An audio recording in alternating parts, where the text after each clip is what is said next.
Meerut jail के senior superintendent doctor Viresh Raj Sharma इस वक्त हमारे साथ मौजूद हैं। सर, सबसे पहला सवाल आपसे ये कि अब साहिल और मुस्कान आपकी जेल में आ चुके हैं। कुछ पहले शुरुआती दिन उनके किस तरीके से बीते, क्या कुछ परेशानी उन लोगों को हुई, कोई डिमांड उन्होंने की? प्रारंभ में कोई भी बंदी जेल में आता है तो वो उसके माथे पर चिंता होती है, परेशान रहता है। जेल में आना ही अपने आप में जो है लोगों को डराता है, उस वजह से चिंता थी।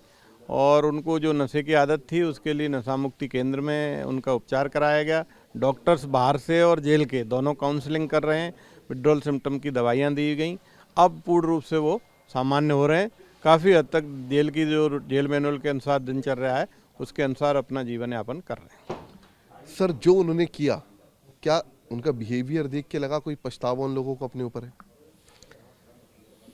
नहीं, हम दरअसल क्राइम के बारे में और उनके व्यक्तिगत जीवन के बारे में कोई बात नहीं करते। हमारा कंसर्न है सुरक्षा से संबंधित जेल की। जेल मैनुअल के अनुसार जो प्रावधान है उनके अनुसार सुरक्षा देनी है और यदि आवश्यकता है तो चिकित्सा देनी है। उनको चिकित्सा और सुरक्षा दोनों दी जा रही है तथा ये वॉच किया जा रहा है कि उनकी जो दैनिक जीवन प्रणाली है उसमें जेल मैनुअल के अनुसार वो चले।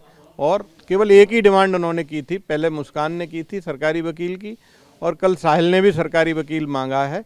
तो हम उनके दोनों के प्रार्थना पत्र जिला विधिक सेवा प्राधिकरण के माध्यम से न्यायालय को भेज रहे हैं तो और उनको शीघ्र ही सरकारी वकील दोनों को मिल जाएंगे। क्या सर दोनों ने अपने परिवार वालों से मिलने के लिए कुछ ऐसी गुजारिश वगैरह आप लोगों से की है अभी तक? उन्होंने परिवार से मिलने की गुजारिश नहीं की है, ना ही कोई मुलाकात करने के लिए अभी तक आया है। यदि कोई मुलाकात करने के लिए आता है तो नियमानुसार जो जेल मैनुअल में प्रावधान है उनके अनुसार उनकी मुलाकात कराई जाएगी। ये खबर सर फैल रही है कि मुस्कान की प्रेगनेंसी को लेकर, तो क्या ये जानना चाहते हैं सर हम लोग कि क्या एक ये प्रोटोकॉल होता है कि कोई भी महिला कैदी जाती है तो उसका एक प्रेगनेंसी टेस्ट होता है, या फिर मुस्कान की तरफ से कुछ ऐसा कहा गया है? नहीं, ऐसा कुछ नहीं कहा गया है। इसकी प्रक्रिया ये है कि जेल चिकित्सक यदि समझते हैं कि प्रेगनेंसी टेस्ट होना चाहिए बंदी या कैदी से बांधने के बाद, तो वो हमें लिखित रूप में देते हैं। फिर हम जिला महिला अस्पताल से गायनेकोलॉजिस्ट को कॉल लगाते हैं, वो आती हैं। यदि वो भी रिकमेंड करती हैं तो फिर प्रेगनेंसी के लिए हम जिला महिला अस्पताल भेजते हैं। 7 दिन के बाद ये प्रक्रिया शुरू होगी। अभी तक चिकित्सक ने ऐसा कुछ लिख करके नहीं दिया है। सर, क्या मेरठ पुलिस इन दोनों से पूछताछ करने के लिए आ सकती है? यहाँ पर कुछ ऐसी लगाई गई? अभी तक हमें किसी भी आईओ का या पुलिस का कोई प्रार्थना पत्र ऐसा प्राप्त नहीं हुआ है कि वो यहाँ पर आकर पूछताछ करना चाहें। यदि पुलिस आएगी तो नियमानुसार पूछताछ की अनुमति दी जाएगी। सर, आखिरी सवाल ये कि क्या कोई जेल को लेकर क्या कोई उनकी डिमांड की गई, जैसे छोटी छोटी डिमांड्स होते हैं खाने पीने इन सब चीज़ों को लेकर? नहीं, दोनों को कपड़ों की आवश्यकता थी तो यहाँ पर कई एनजीओस काम करते हैं, कई एनजीओस और फाउंडेशंस काम करते हैं।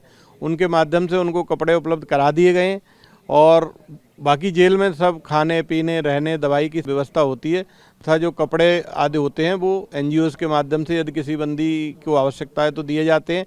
बाकी बर्तन और चादर दरी आदि जो जेल की तरफ से दिया जाता है वो दे दिया गया तथा अब उनकी नियमित रूप से दैनिक चर्या चल रही है। Thank you sir. तो बिल्कुल मुस्कान और साहिल दोनों इस वक्त मेरठ जेल के अंदर बंद हैं और फिलहाल दोनों ने सरकारी वकील की डिमांड की और साथ ही दोनों के परिवार वालों ने ना तो उनसे मिलने की अर्जी दाखिल की और ना ही मुस्कान और साहिल की तरफ से अपने परिवार वालों से मुलाकात की इच्छा जाहिर की गई है। कैमरामैन सुनील के साथ जितेंद्र शर्मा, TV9 भारतवर्ष, मेरठ।